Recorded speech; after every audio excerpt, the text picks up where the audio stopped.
That's if we lose 4 times in a row. It's fine. Yeah. We can break our own rules. Who's gonna arrest us? Listener. We're learning. We're learning our own rules. They're so complicated. I was like, wait a second. I read that too, and I went, yeah, it's been 4. And then I see on the right, I've gone 3 times. Hey everyone, welcome to another episode of Pointless Discourse with myself, Hoppocalypse, and Itisdpayne. Hello, it's me. You know what I was thinking about today? What? I wasn't prepared since we've been yapping for a little bit. I just remembered this. I was talking with the not so frequent listener, but we'll miss you. About pasta dishes, and essentially, it's like, yeah, make pizza pasta, which the more I think about it, this is already out there, but I was like, I was just threw out a simple recipe, and I'm like, man, this sounds actually really good, and she agreed. And so I think next time we're at my apartment and not having to run or do anything, we're probably going to be making pizza pasta, which is just pasta. This is what I thought of, which is just pasta. I don't know. It doesn't matter what kind of noodle. In like a tomato sauce.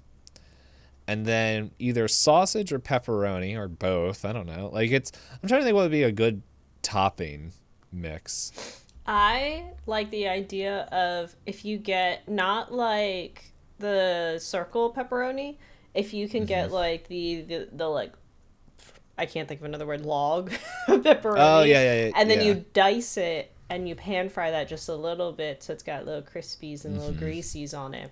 So it's like pepperoni without it being like school lunch slabs just on. Yeah, no, that does sound good. Like, pretty much just cook the meat and, cook the meat. I don't know. I also like mushrooms, so, maybe get a couple mushrooms in there. Or crumbled sausage. Yeah, sausage was another thought. But essentially, we do that, and then from there, put shredded cheese on it, which I was like, the more I'm thinking, I was like, yeah, maybe just broil it. With the cheese on there, so that way the cheese gets melted and all that. So that's what I've been thinking of it just shows that the computer is always listening, because I just looked down and saw that there's a slice of pizza on my search bar on Windows, which I didn't realize Windows had a search bar. Does that have anything to do with what we are doing? Well, I don't know what you watched, but I can say for sure pizza has nothing to do with the movie I watched. I had no pizza in my movie. Oh my goodness. Maybe we watched the same movie. Oh my gosh. So if this is your first time here, we have been spinning a wheel of prompts, and we both have gone off and watched our very own movie based on that prompt. The last couple of years, it feels weird to say that we've been watching movies for years now as a podcast, but for the last couple of years, we had assigned watching each week. So now we are being a little bit more loosey-goosey with it. So for all we know, we watched the same movie. For all we know, we watched completely different movies. All we know is that our prompt was, there is a list that says movies you should watch before dying. And I think it had, 50 on there? 30. But a lot we watched for the podcast already, so it was trimming down the list a bit. I realized looking through that list, I watched pretty much half of the list. Look at us. We are well watched. Before we made it a regular thing for us to watch movies, I didn't watch movies.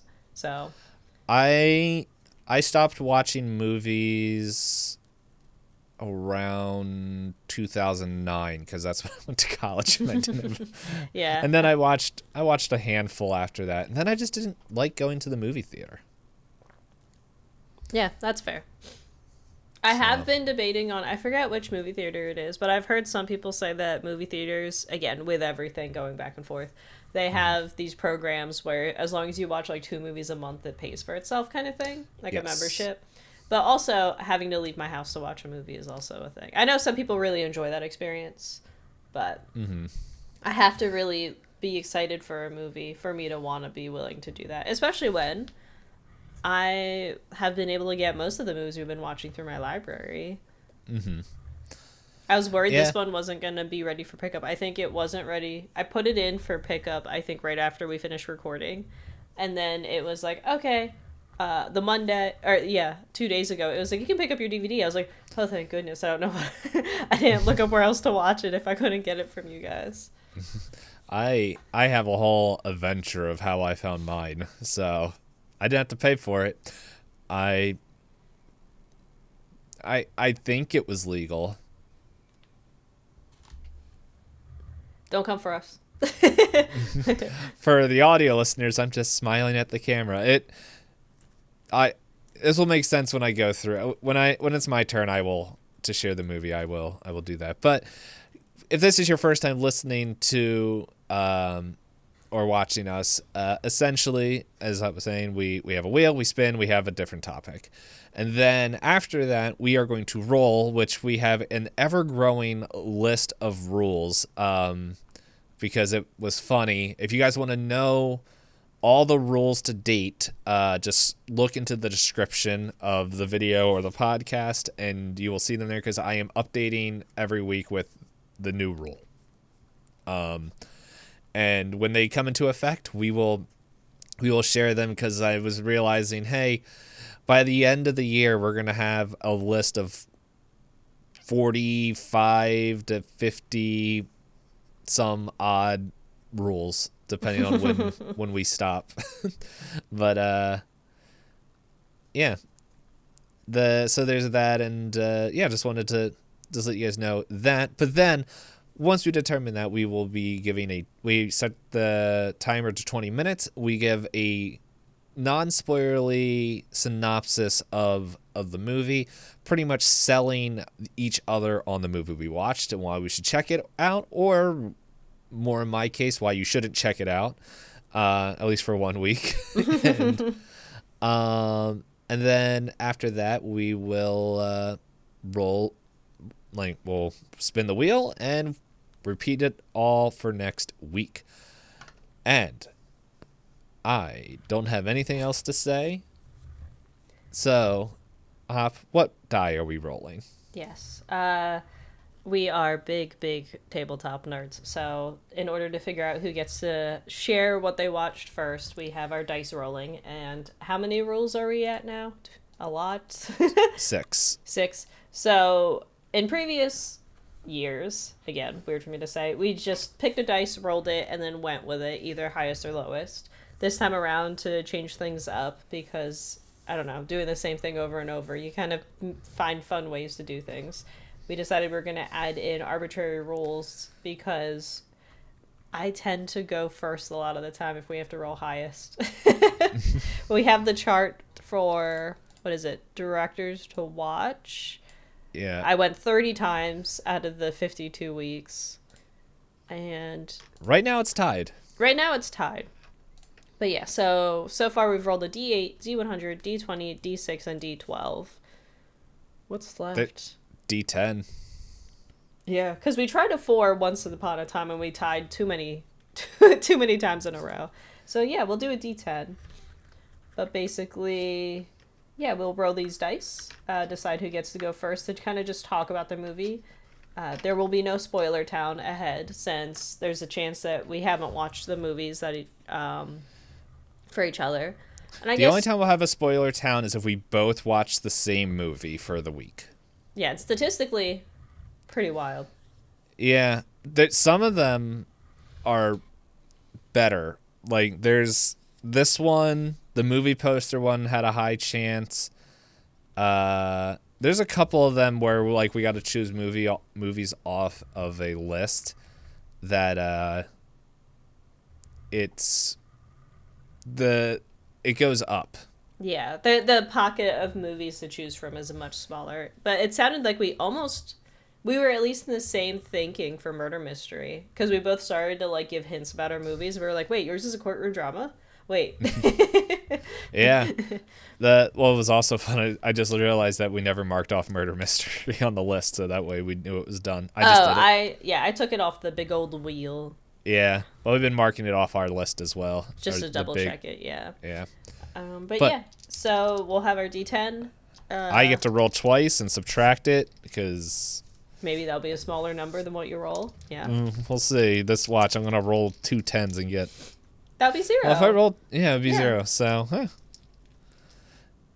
okay. Now, here's a good question before I roll this. Should I roll these at one at a time and subtract the first die from the second die, because that could Be negative. it could be a negative. Sure. That makes it more fun. Yep. Okay. So I will roll this one first. All right. Well, unless I roll really well, it ain't gonna be. Well, it's not a negative. So what's your final math? 1. I rolled an 8 and a 7. Oh, nice. Yeah, so you do go first. I rolled a 3. So now I'm rolling you low tied- all of a sudden. Yeah, if you tied on a 1 after that, I'm just gonna been like, would have been even more crazy if you tied on a 0. Plot twist. Yes, so I get to choose the die for next. No, D10, not D100. Oh, it autofilled for... Oh, yes. So what is our next rule? So far our rules are the winner picks a die, cannot pick the same type of die twice in a row, lose twice in a row, get advantage. Oh, did you do your advantages or did you just do your subtraction? Oh, I just did the subtract. That's fair. I did. I was like, I guess what we could do... Oh, this is the rule. Here we go. If you need to subtract your results and still don't win, you can roll... You can choose one or both die to re-roll. Okay. Does that make sense? Yes, Yeah. it's pretty much see the result. If you still lose, You get to choose. I re-roll both or one of them. yeah. And I was just with the subtracting one. Wait a second. Subtract. Wait, that's 4 times. That's if we lose 4 times in a row. It's fine. Yeah. We can break our own rules. Who's gonna arrest us? Listener. We're learning. We're learning our own rules. They're so complicated. I was like, wait a second. I read that too, and I went, yeah, it's been 4. And then I see on the right, I've gone 3 times. I was like, Yeah. oh. It's okay. I'm pretty sure we already broke a rule earlier, but Rules are meant to be broken. That's what they all say. yes. So where's there's the other thing of keeping track. So Yeah. So a reminder, this is just not necessarily like previous episodes. We've had like genres or from a video game or it needs to have a giant creature. This one, the only central theme is that they're considered movies you should see at least once. I guess while you're writing down your times, some examples of ones that we've already seen are like Parasite by Bong Joon-ho, Alien by Ridley Scott, 2001 Space Odyssey by Kubrick. Like, so you got kind of like the breadth of movies that are anticipated. yeah. Okay, so this would be episode 7. All right. So, yeah, so as I said, I would explain how I found this movie. It will not be very long. So I looked for one of my goals for this whole task was to essentially I wanted to find a movie that the movies I found, I couldn't see them, as I realized my camera's being all silly. I couldn't have seen them before, and if possible, I didn't want to spend money renting them. Which is possible. The problem is, all these movies on the list that I didn't see cost money to watch. And so there was a couple I was looking at that I really wanted to watch. I was like, okay, possible. No, everything. And I was about to just rent the movie. And I was looking, and then all of a sudden I was like, okay, well, let me just, because I use Roku, I'm like, let me just look it up on the Roku. And I was like, hey, do you have this movie? And they're like, yeah, in HBO or Hulu HBO bundle. Also, I'm like, no, that's not what I'm looking for. No. And then it's like, hey, more options? And I was like, sure, why not? Click the more options. There was a streaming service that I never heard of called Movie Hub. Okay. It is the worst interface I've ever seen, but they did have the movie that I was looking for, a little movie called Casablanca. An oldie, the number one movie they say you should watch. The number one. I wanted to watch Citizen Kane, but I found Citizen Kane of movies. Yep. But I found Casablanca first.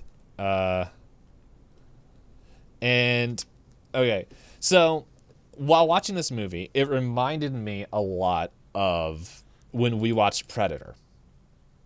When we were watching Predator and we were talking about it later, we're like, oh my goodness, that's where that meme's from. That's where this meme's from. Mm-hmm. While watching this movie, it's like, oh my goodness, that's what this line is from. And because like I've heard like multiple references to like, here's looking at you, kid. It's from Casablanca. Okay. And another line, this looks like it's going to be a start of a beautiful friendship, is also from this movie. Yeah, so like those are the two big ones. But quick synopsis of Casablanca is essentially we are in it is 1942. Like, it is World War II is about to start, and now my brain's like, I think it may have already started. I can't remember it. But essentially, like the Nazis, they are spreading it all out over Europe, which is causing all these people that were in France and in that area to pretty much flee from there, and they all end up in Casablanca, and Casablanca is like the last safe place that it is neutrally owned, but German, like the Nazis are starting to push in, not like with force, not so much with forces, but with like political power and trying to get certain people. While I believe the French still have control of it in this movie. And so we were setting this place, and it's pretty much the last place that they're at before they can either fly to America. That's where a lot of them are trying to go. Okay. So anyway, it sets that all up, and as we're going, we learn more and more just like about like just the political climate of just like they're pretty much there's a lot of military influence, like it's like occupied. Yeah. And while we're there, we learn about this pretty much not a speakeasy, but yeah. Okay, yeah, this nightclub / gambling den is the way the Wikipedia puts it, which it's true. Where it's called Rick's Cafe American, which Rick, who is the owner of this cafe, is just, he is very staunch on his neutral stance of everything. And at this point, the United States is still neutral. And like Rick is very much professing to tell everyone's like, no, I'm neutral. I don't care. Like one way or the other. Like I'm just here to make money, and that's it. And pretty much like he's very hard to get a hold of. Like not everyone can, like, it's very much he will approve or disapprove of this, and some people like will pay him money to like hide or sneak people through, and then at the same time like the German soldiers are who don't come down very often. They're like, no, we're here to do this. So, and he's like, okay, whatever.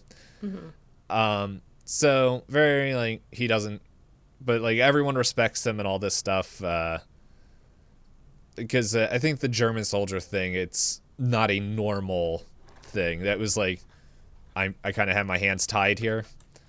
Because of just the political stuff that they're pushing, because they could shut down the nightclub. So he's like, okay, whatever, do what you need to do, let me keep running my business. So this all starts off with like we hear this rumor of this guy who is pretty much a freedom fighter in Europe, and he's been like, he was in a concentration camp, he broke free, and then they haven't been able to find him again. And they know that he was landing in Casablanca, and they're like, hey, Rick, we believe he's going to be coming here. Let us know if he comes. And he's like, yeah, okay, whatever. And literally after they have that conversation, he walks into the bar, and as he looked, like, he's not there, but like he has another friend of his that they escaped France with, who looks up, and he's just like, oh my goodness, I recognize the girl that this guy who's everyone's looking for just walked in with. And it turns out it's Rick's ex-girlfriend from France. Needless to say, emotions ensue and everything, and Rick becomes a whole lot less neutral.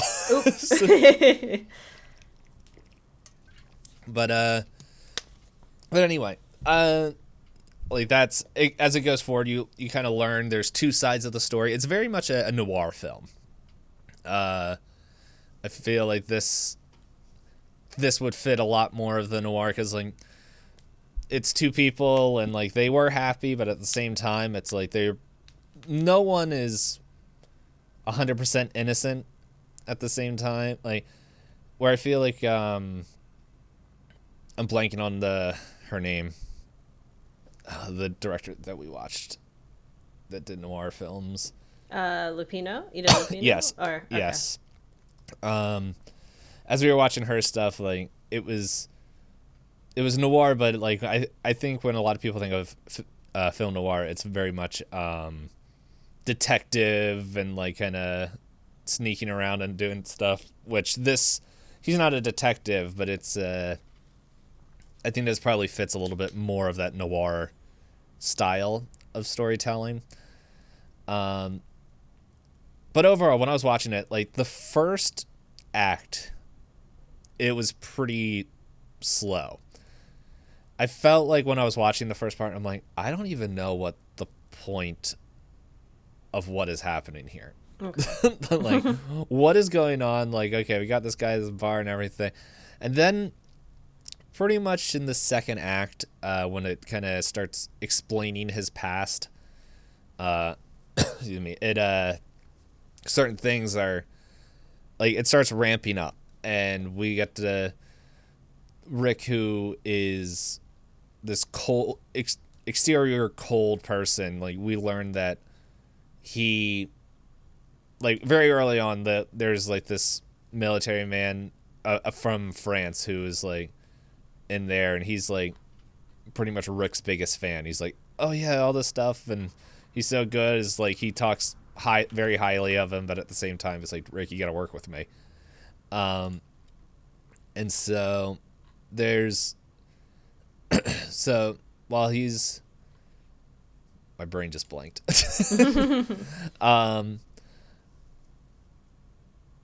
Yeah, oh, that's what it was. Yeah, so when this military guy first is talking, this French military man, I'm trying to find his name, but I can't find it quickly. He Louis Renault, I believe, is his name. He pretty much tells him, like, look, Rick, you're a guy that, like, kind of works off. You're a man who looks cold exteriorly, but, like, you have sympathy. You have I forget the word he uses, but it's like if someone's hurting, you're going to do something about it. And we see that with a couple different examples. Like, I think one of the big ones that kind of gets him in trouble, like everything in trouble, was there was a young couple who, once they go to America, they were from like Bulgaria or something, and they came down and were like, this is our last chance, and we can go, but we need the money. And so Rick's like, okay, what do you want? Like, pretty much like, dude, stop talking to me abroad, blah blah blah. It's like, how old are you? And she's like 19 or something like that. She doesn't look 19. Everyone looked older back then, but he was like, it's like, whatever. It's just like, he's in your roulette tables trying to earn money. He's like, it's like, no, leave me alone. Like, who do you think I am? And then he goes into the bar and is like, he's talking with a couple people, and he goes into the roulette table. He looks over at him, and then he whispers like 22 into the roulette wheel guy, and the guy who's like the thing, and he's just like, he goes over to the guy and he's like, because like nobody really, like, people know who he is, but he's very hands off, and he kind of tells the guy, hey, might want to try 22. And he's like, okay. Puts on 22, and he's just like, he wins. He's like, oh. It's like, why don't you go all in? And they do that, and he's like, all right, cash out and never come back here. And then he gets caught. Like, there's his staff that's like, they know that he doesn't normally do this. Okay. So it's very much out of character, and his one guy's like, oh my goodness, this is great, and he's like, will you shut up? Get back to work. So it's neat seeing, like, I guess his journey of how he goes back to his roots, and it's all from this pretty much ex that didn't mean to come back into his life, and just the way they interact. Like, it's a very slow start, but the way it builds, I'm like, okay, this was good, and I can see why it's on this list. Also, I think for personal taste, like, on the list, there's movies that I think I would definitely watch more than this, like, because Alien was on the list, and we watch Alien so many times. Yeah. I forget what else is on there, but there's so many other movies that I'm like, nah, I would probably watch them more than once. But I do believe what this list was trying to convey of, hey, it's a movie that you should at least watch once. And I do think this movie, in its terminology, the way it's filmed, it's a little bit older, but I do think, even though it's older, it is still worth the watch. From just film history to just how things are done, and I don't think we get stories like this very often anymore. That's fair. So, but yeah, that's trying to remember, because there's a piano player who he's black, and it's just like, I haven't seen a lot of movies from this era, but it's like he's in there, and he's like a pretty significant role, and it is a very large part of the movie as well, where I feel like some of these movies, like, sometimes it feels like, no, most of the actors are all one race. It's not a very diverse movie. It's just, like, like with Ida Lupino movies, like, watching those, it not to rag on Ida Lupino, but it was just that was who was available in Hollywood at the time. Yeah. And so it was neat seeing the diversity. Like, there's actually a lot of people in, like, the cast itself is pretty diverse, because like they got like Rick, who's Humphrey Bogart, which I know I've heard that name before, but he's apparently he's an American cinema icon of the before times. Yeah, like But, I hear his name in reference to a lot of things. yeah. So like he's in there, but like everyone else, like there's like they have definitely Germans from playing the role of the Nazis. There's definitely a French guy who is the Captain Louis Renault. They have British. Actually, there's a couple French people in there. I think there's a British people. They definitely have like a lot of musicians in there as well that I'm like scrolling through to see if I can find any, but it's like it's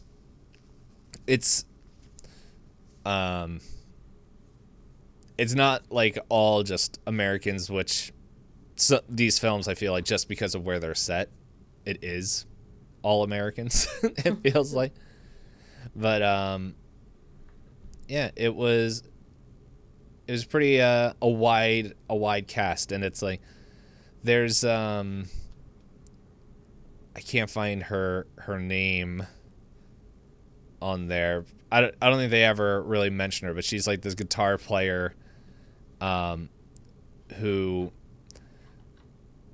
I don't know what she's singing. Like I don't know if she's supposed to be Chinese or Japanese, because she's not like she sings and she's kind of like playing guitar and kind of I didn't have subtitles on, so I didn't the service didn't have subtitles, so normally they'll let you know Who's talking or or if they're singing a different language and stuff, and I didn't catch it. Like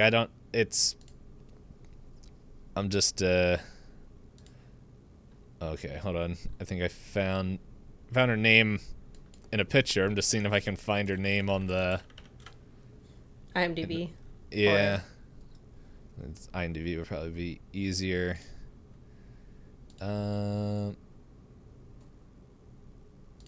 Nope, I can't find it.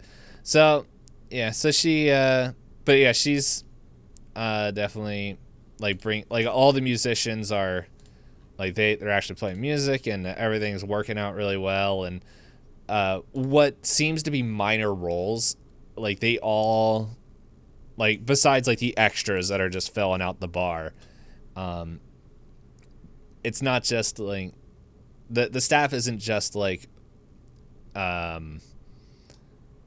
just background whatever. Like all the staff that we meet, like they all have their own personalities, and they all like they bring Rick's cafe Americana, whatever it's called, to life, because they have such big personalities, which is just funny because like Rick is very much a muted character because he's just like, I'm here for money and that's it.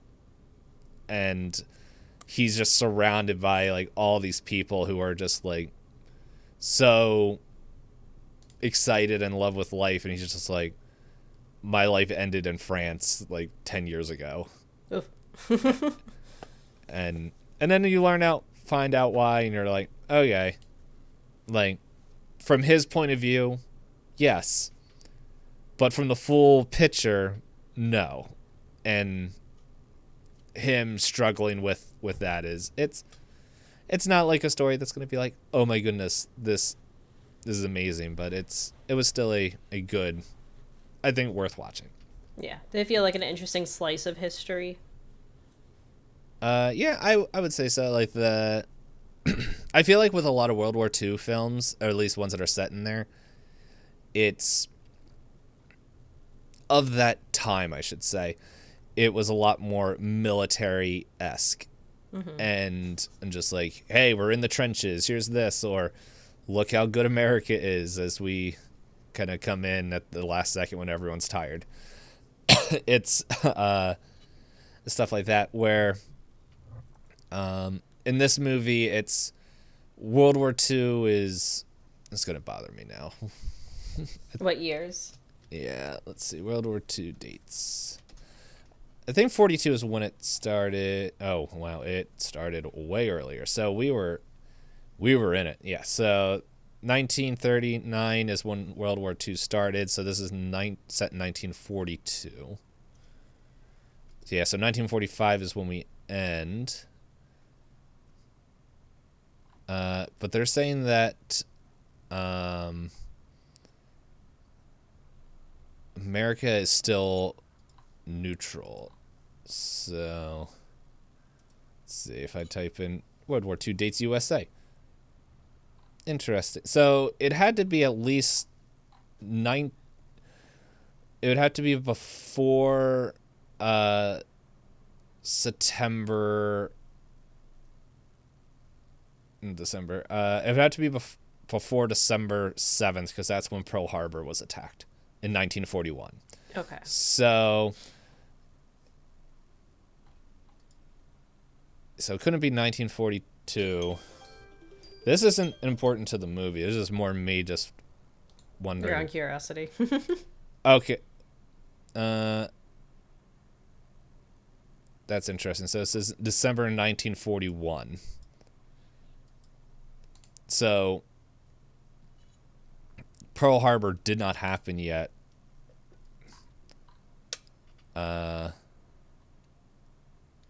Yeah, so yeah, because they're saying the still neutral United States. So this had to be like between December 1st to it either had to happen December 1st to December 6th.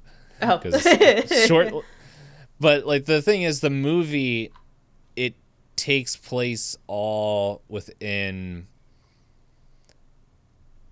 maybe 3 days. So it very could well be like December 2nd they showed up, and then December 5th they're done. Okay. Because they don't mention all that. So, but yeah, my time is up. I don't know if I did a good job selling the movie, but It's been one of those movies that, like, I know that everyone should watch it. And I mean, it is the top of the list. And I was skimming through some of the Wikipedia that Bogart, like, was labeled as one of the best American actors of his time, and a lot of awards were for Casablanca, so. yeah.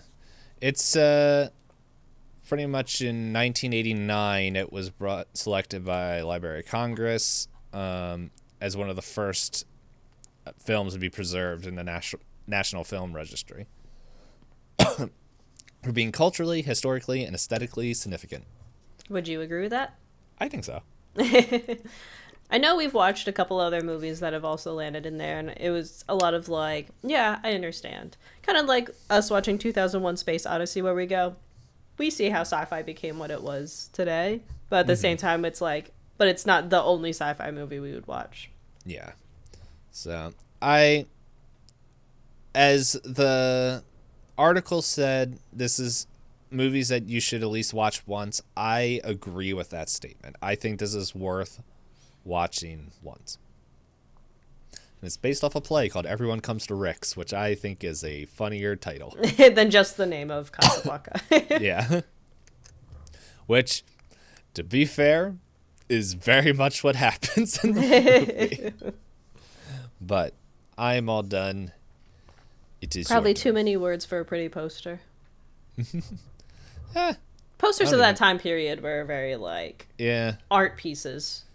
I'm like I just looked at the Wikipedia poster and I'm like, oh, that's just everyone. Just everyone just on people. There. Yeah. So, but if yeah, feel free to write down the things, start the timer, and let me know when it's my turn to yep. Yep. I start the timer when you tell me the name of your movie. Okay. So I think you said you had already watched this movie, but I was recently at my horror book club. We had finished reading the book The Reformatory, and they reiterated how good of a movie this one was. So I was like, all right, this is on the list. People have been raving about it. I should finally watch it. We've watched something else from this director, and it wasn't my favorite. So I went in with, like, everybody loves this, but, like, am I going to like it as much as everybody else? And it was Get Out by Jordan Peele. Okay. Yes, I have watched this. Yeah. So I know we had previously watched the movie Us, And when we watched Us, I was kind of like, I see the vision, but I don't think the message comes through in a way that really makes sense.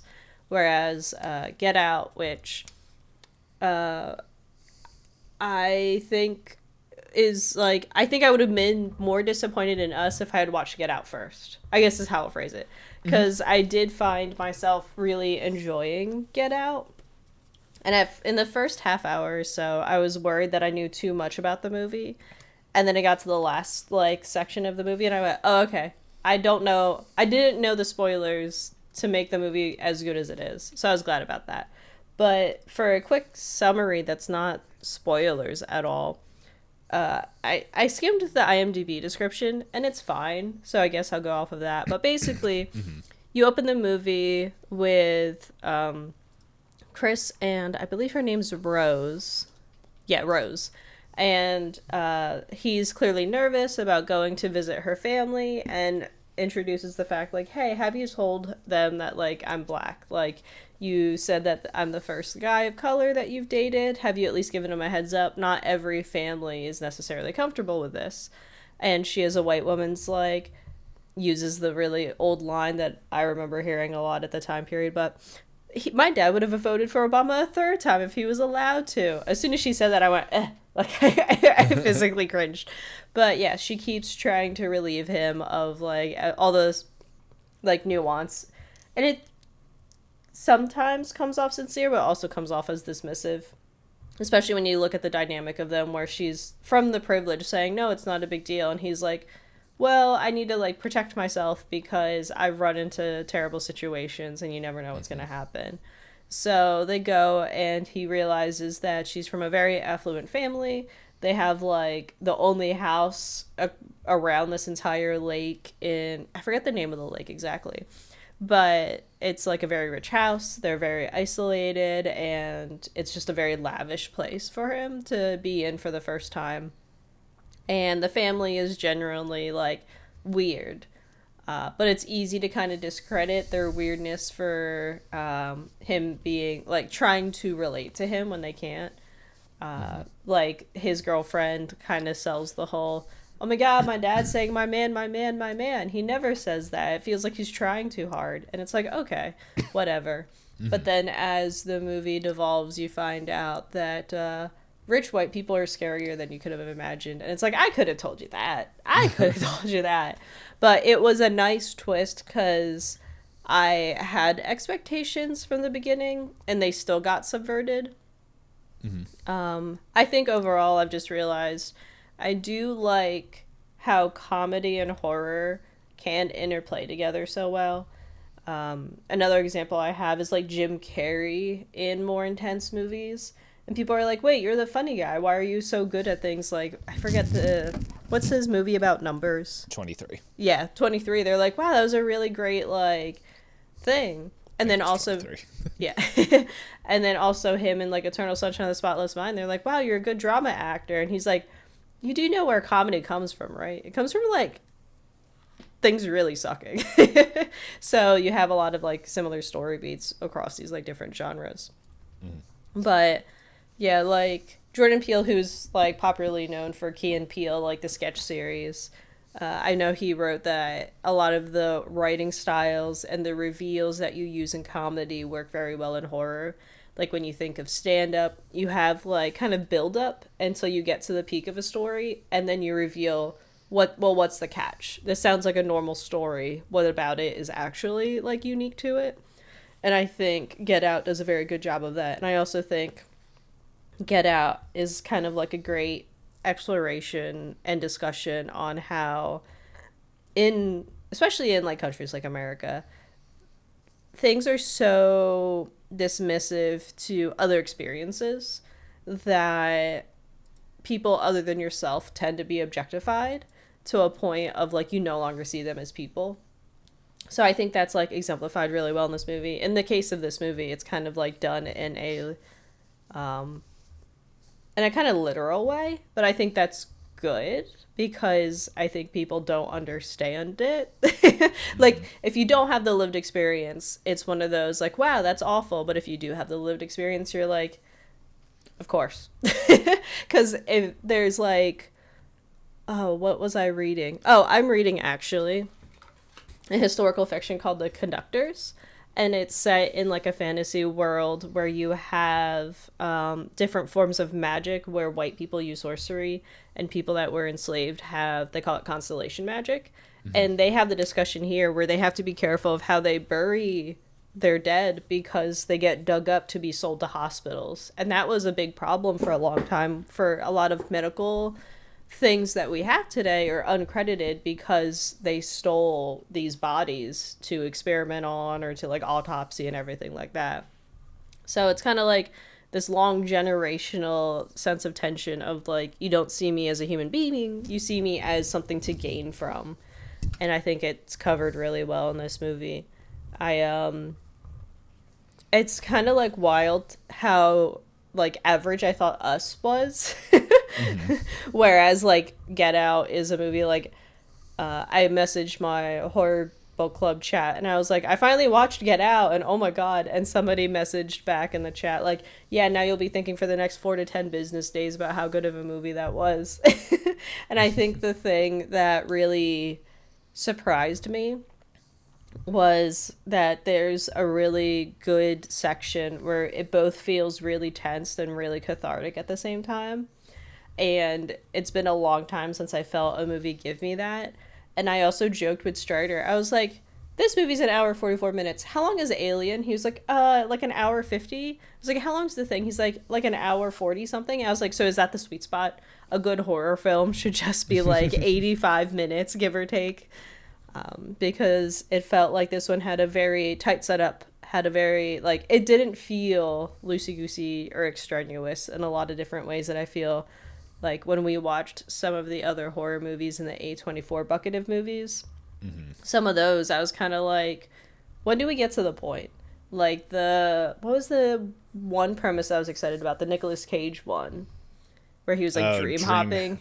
Dream House? I'll look it up. Yeah, but that movie had such a cool premise, but it just kept going, and I didn't know what the point of it was anymore.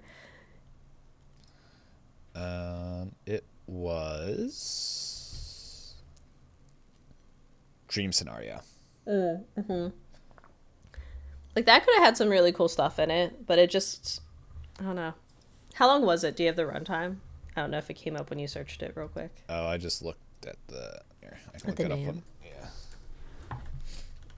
Dream Runtime. Scenario. It was... Oh, it was an hour 42.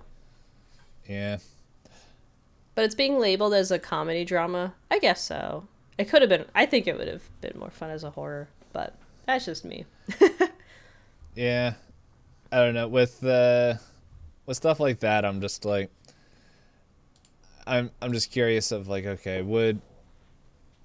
was I just getting tired of the A24 formula at the time? And it's just like, would it be better to, like, if I watched it again with a little bit of break, I guess. Maybe. But I do feel like we've watched Hereditary like 10 times between the two of us, and we don't get tired of that one at all. Yeah. But yeah, I don't know. I think it was also refreshing to have a horror movie where the horrors aren't necessarily something supernatural, I guess is what I would say. Mm-hmm. In some ways, it's scarier because, like, you're like, oh, this threat could be anywhere. It could happen to, like, somebody that I know. And then on the other hand, you're like, but theoretically, you can deal with the threat, right? It's easier to confront, well, depending on your situation. Mm-hmm. It's easier to point at a person and be like, that one's mean to me. Versus, like, you and I both read Courage, or Bat Eater and other nicknames for Courage, and how she's just like, she wants to be able to point at somebody, but you can't. So she points at everyone. At everyone. But she also has the supernatural figure to kind of help guide her through that story. And that one's like also cathartic. I remember you messaging me going, yes, that's who I wanted to die. Thank you. That's all I needed. Yep. And then the book's not done.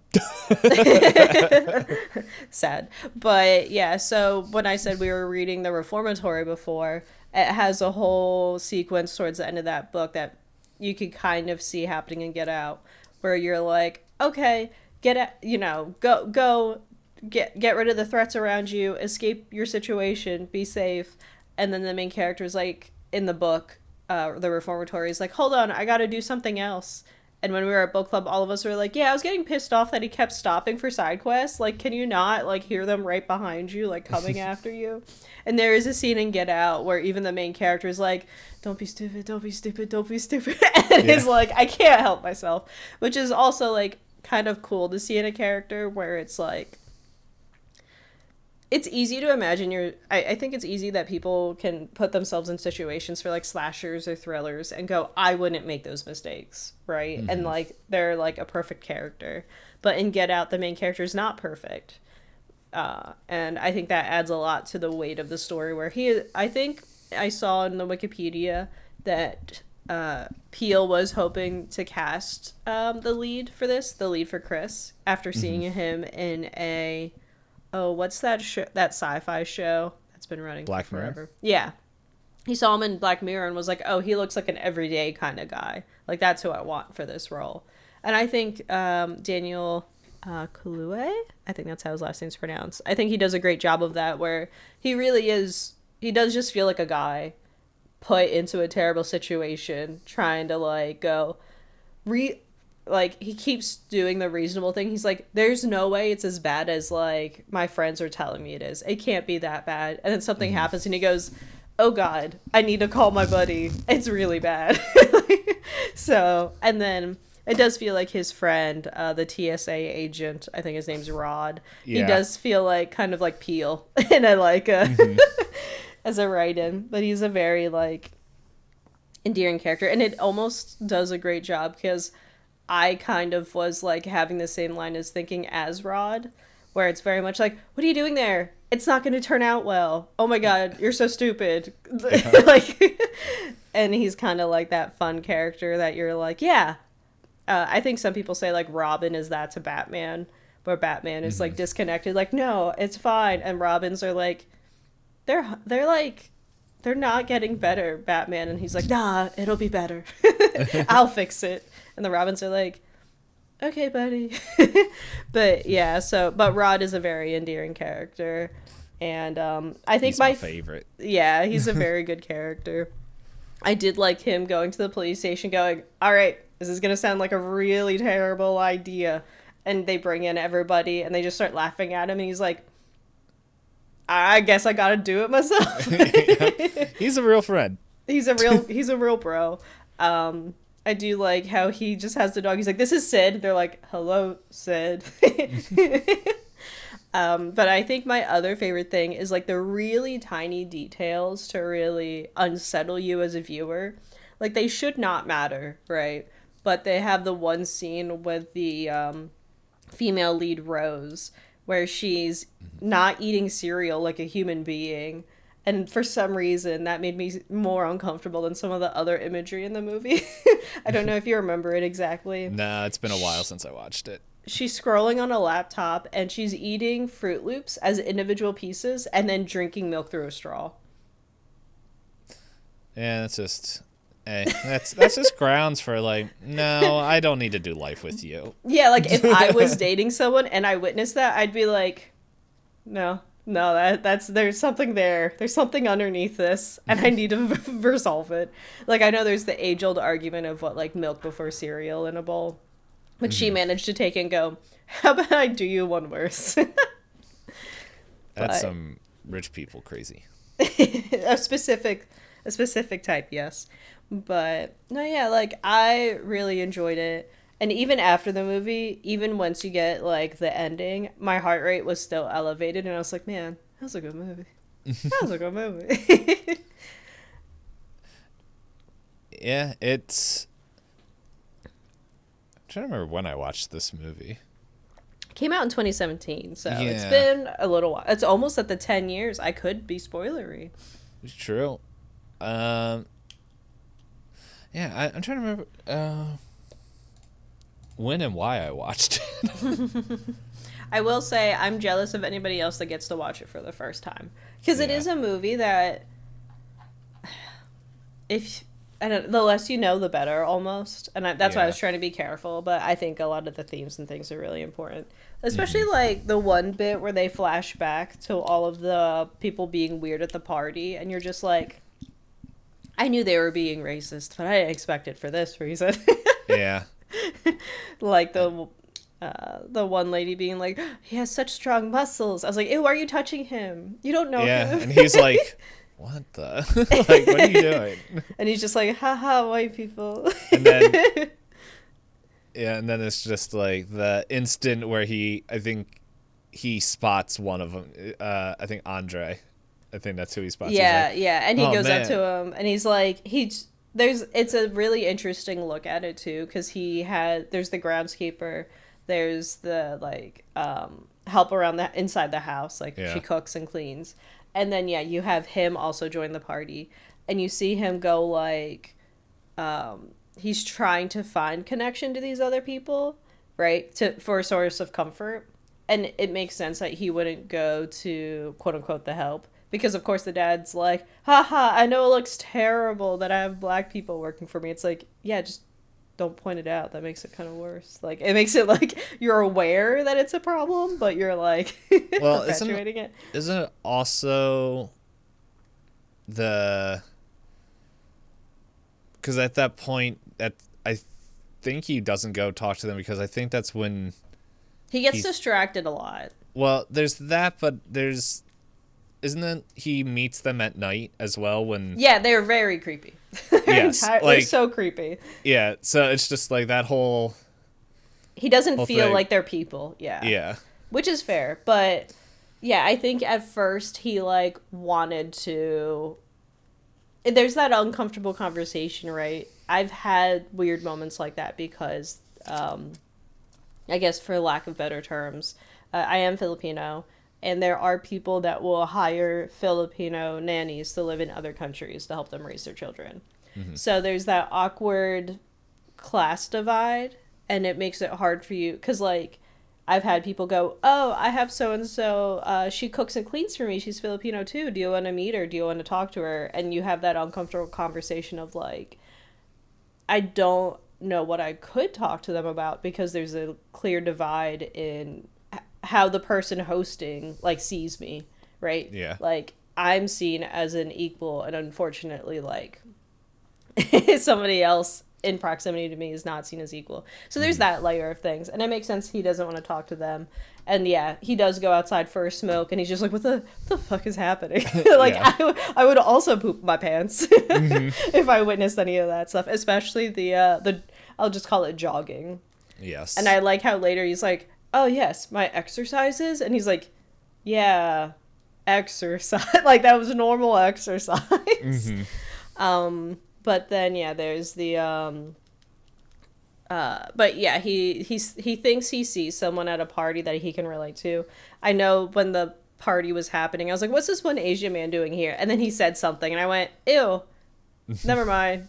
I don't want him here. I don't want him at the party. I think his line he says, he's like, do you feel like being black gives you advantages in society? And it's like, oh, Mr. Asian man, stop talking, stop. Like, you've crossed the line. Granted, he's at this party, so like he's not exactly like a great person. Yeah. But yeah, there's the whole the subtleties, and I think we've seen it like when we were watching the Spike Lee movies, where you have like the Malcolm X movie, where for lack of a better term, you have to kind of find who you're safe around, and sometimes that includes like small cultural things, like in the example of Get Out, you have like fist bumps. In the Malcolm X movie, there's just like trying to figure out who has the same ideals as you, because you know there's a common cause that everyone's fighting for, but not everyone is going about it in ways that everyone can agree with. So like, but yeah, in Get Out, it's something as subtle as like a fist bump, and the guy seems to not recognize a fist bump, to which the main character can immediately go, he's about my age, what is this? Who raised you? Yeah. Kind of thing. But yeah, no, I'd highly recommend it. I know you said you watched it. I really enjoyed it. Yeah. That means now you only have one more of his movies to watch. Nope. Is that the one Yep. with like aliens? And I do like the one actor a lot, Steve Ewan. Yes, yeah. The He's in Walking Dead. Yeah, I was like, he's in the thing that I never watched, but I know he's in it. He's in Minari. We watched that. Yes, I did watch that. Yeah. Oh, he's in Okja. I don't know if I can stomach that, but. Yeah, it was just funny, like how you were talking about supernatural elements, because it's like, I don't know, it's been so long since I watched. I think I watched Nope 2 years ago, maybe 3. Is that his newest one? It's his newest one. Okay. Yeah, that came out 2022. So I think I watched it in 23, because I know I didn't watch it last year, or no, 2 years ago. Maybe I did. I can't remember when I actually watched it, but it's very much Jordan Peele's take on almost a cosmic horror. Okay. But it's been so long since I've seen it that I'm like, according to IMDb, it has the same score as Us, but I also know a lot of people were very confused of what they were looking for in it. So, yeah, and it's been so long since I watched it that I'm not going to give any reviews or all that stuff. I remember seeing things and I'm like, oh, that's interesting, but I probably rewatch it again. I think I would watch pretty much any of his movies again, because I'm like, well, I watched Us twice at this point, but Okay. Sorry. I looked up Does the Dog Die, because usually if animals are a central theme, because I remember the poster having a lot to do with animals. yeah. I see that there is animal death, but it's not lingered on, and it's off screen. So Yes. or it's implied off screen. So that's enough for me to be like, I could probably do it. Mm-hmm. Yeah, as soon as you brought that up, I'm like, oh yeah, horses. I'm like, I was like, I don't remember seeing anything. Yeah, because I remember I had already watched Talk to Me, and you messaged me. You're like, "There's implied harm to a kangaroo." I was like, oh, I've already seen it. Thank you. Yep. So, yeah, no, you finished your time with 10 seconds to spare, but That's yeah. okay. Then I can set up the wheel. Unless you had any questions for me. You've already seen it, so it's yeah. probably... So, how about you? Would you say that Get Out is a movie that someone should at least watch once in their life? Yes, I think absolutely. I think in terms, if I had to say in terms of horror movies, if I had to pick 3 movies that I think everyone should watch, I think my list has changed after watching this, which is like quite the feat. I would say you should watch Alien, The Thing, and Get Out. What was Get Out replacing? I think I'm trying to remember all the horror movies. The Elf? Yes. Not to be confused. I say this every time. Not to be confused with Will Ferrell's Elf. If I had to pick, I think it might replace Hereditary for me. Yeah, I feel like Hereditary is good, but at the same time, it's like, it's good from a storytelling point, where Get Out it's like a cultural and yeah, it's culturally significant. So I think Alien has that, like, is kind of the perfect final girl movie, right? Mm-hmm. Like, it's a very important and distinct movie to have Ripley be as badass as she is. And then The Thing is probably still my favorite when it comes to, like, I haven't watched another movie yet that I felt like the paranoia is the main character. Mm-hmm. Like, that anxiety that surrounds that.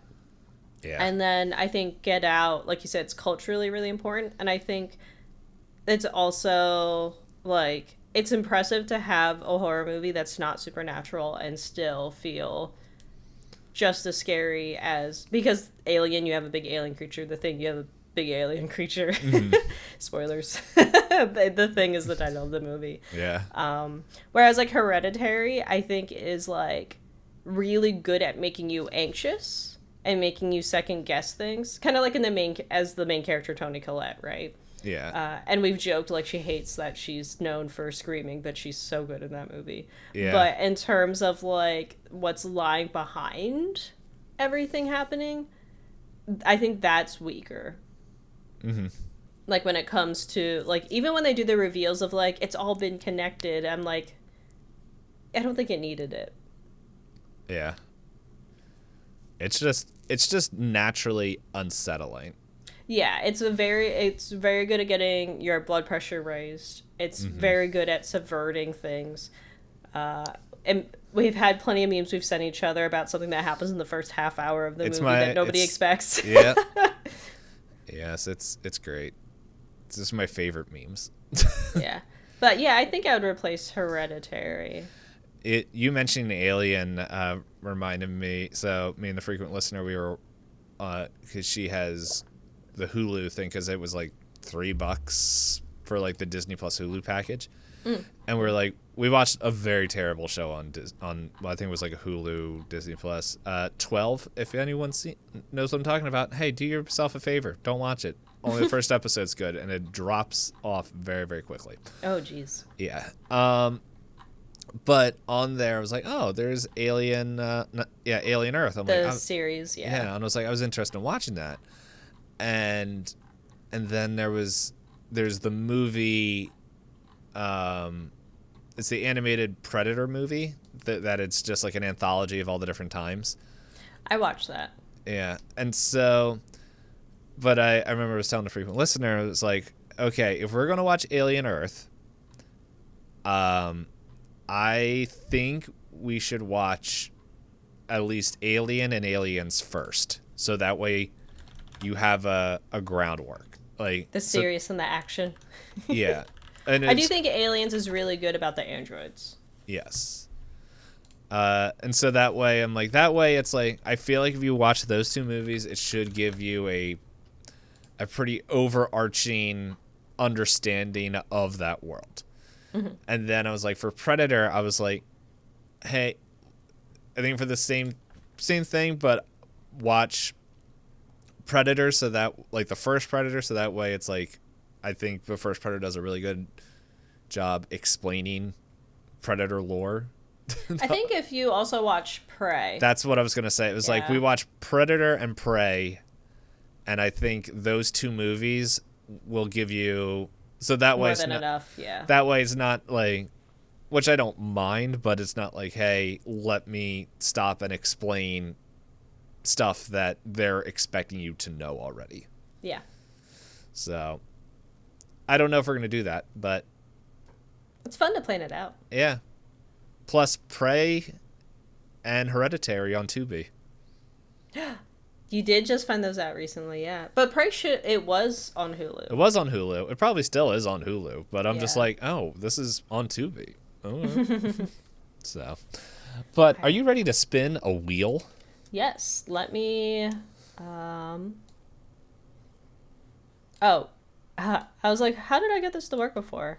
I can't answer that question.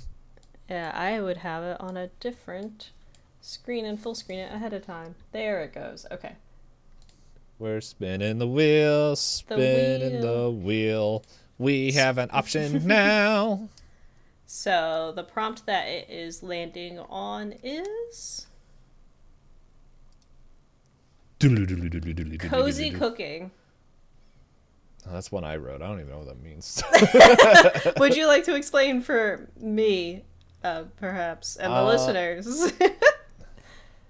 I think I was just cozy cooking. So I don't remember me who wrote this probably half a year ago for cozy cooking. Maybe a full year ago. Yeah. I don't think it was that long ago. I think we came up with this back in like the summer. That makes sense. But here's how I will define it now. It has to be a movie,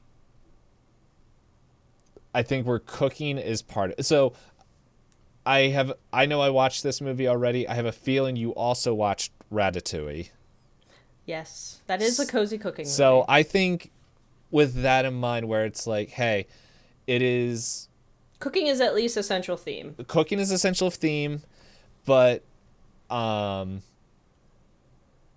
like I think, yeah, cooking's a central theme, and like so I think that will be what it is. Yeah, go ahead. Okay, because I was gonna say the menu does not seem very cozy, but isn't, it is a cooking movie. But oh my goodness, I will accept the menu because I watched it, and I just want to hear you say later, I am starving from watching that movie. Yeah, I haven't watched it yet, but okay. So, but yeah, so I will say I think cozy cooking thing originally was like, hey, a feel good movie that is focused around cooking. I think that's going to limit us a lot and stuff. So it's just like, hey, the movie needs the cooking has to be a major theme in the movie. Okay, that's at least easier. Yes, yeah. We're not here to hurt ourselves. No, that's what I do by choosing the movies that I want to watch anyway. Yep. So, well, I know what I'm doing. As soon as we're done here, I gotta go and look up cooking movies. I have one in mind. This is the hard part about cooking movies, because I will be hungry. But yeah. So, thank you everyone so much for listening to our movie talk. It's not so much a TED talk. If we're on a TED talk, then we either something happened. I don't know what did, but we will be back next week. If you guys enjoyed it, share it with an enemy or I don't know, someone that you actually like talking to. We'll take both. And yeah, thank you so much, and until next time, bye.